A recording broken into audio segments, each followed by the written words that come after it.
కంగారు పడ్డావా? అది సముద్రం పెద్దమ్మ. సముద్రం పెద్దమ్మ అదేంటి? చంద్రుడి మీద పేదరాశి పెద్దమ్మ ఉంటుంది కదా, అలాగే సముద్రంలో కూడా మంచి రాశి పెద్దమ్మ ఉంది. పెద్దమ్మ చెడ్డోళ్ళని సుడుల్లో ముంచేస్తుంది, మంచోళ్ళనైతే తన చేతులతో ఒడ్డుకు చేరుస్తుంది. ఏంటి పెద్దమ్మ ఇది? ఎందుకు ఇలా చేసావు? మంచోళ్ళని ఇలా కంగారు పెట్టచ్చా? ఇంకెప్పుడు ఇలా కంగారు పెట్టకే మనోళ్ళని. ఏమనుకో, నన్ను కంగారు పెట్టలేదులే, ఒడ్డుకే చేర్చింది మీ పెద్దమ్మ. అలా అనకపోతే మన మాట వినదు పెద్దమ్మ. నువ్వు చెప్పేదంతా నిజమే. నువ్వు నమ్మితే నిజం, నమ్మకపోతే అబద్ధం. ఇంతకీ నువ్వెవరు? నేనా? నేను ఇక్కడే ఉంటాను. అవును, నువ్వు ఒకదాన్ని తిరుగుతున్నావు, నీకు భయం ఏదా? నాకేం భయం లేదు. నాతో సముద్రం పెద్దమ్ముంది, తాబేలు తాతయ్య ఉన్నాడు, రొయ్య మీసాల మావయ్య ఉన్నాడు, ఇంకా పిట్ట పెరిగిన శిశింద్రియులు ఎన్నో ఉన్నాయి. ఇది మామూలు నేల కాదు, శ్రీకృష్ణుడు నడిచిన నేల.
అవన్నీ ఉన్నాయో లేవో గానీ నీ చిన్న చిన్న మాటలు వింటుంటే మాత్రం ఏదో పెద్ద కథ ఉందనిపిస్తుంది. అవును, నీకు పడలేదా?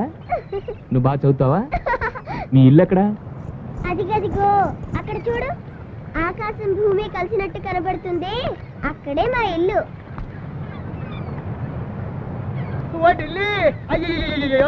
ఈ సముద్రం ఒడ్డున వచ్చి సెటిల్ అయిపోయాయి బాబు. ఇది ప్రొటెక్టెడ్ ఏరియా, ఇక్కడికి వస్తే పోలీసులు బొక్కలు వేస్తారు. నా మోటార్ రిక్షా కాదు, నన్ను కూడా లేకుండా చేసేలా ఉన్నావు. ఇదిగో నా బుద్ధి గడి తిరిగి చెప్పాను. ఈ సముద్రంలో వజ్రాలు వంకాయలు ఉంటాయి అన్నా. ये समुद्र में कुछ भी नहीं है, ये रांड है, रप्पल है, बड़े बड़े कप्पल है. ఆపరా, దీని గురించి అంతా ఆ పాప చెప్పింది. పాప పాప ఏ పాప? పాప ఇక్కడే ఉందిరా. గుజరాత్ పోలీసు చూసారంటే అండర్గ్రౌండ్.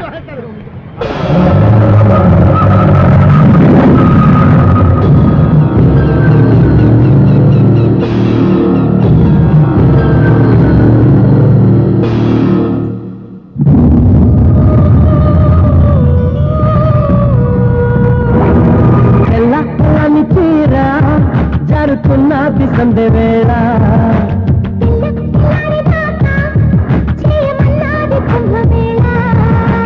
తాకి చేసి తారా శృంగార శుక్ర తారా.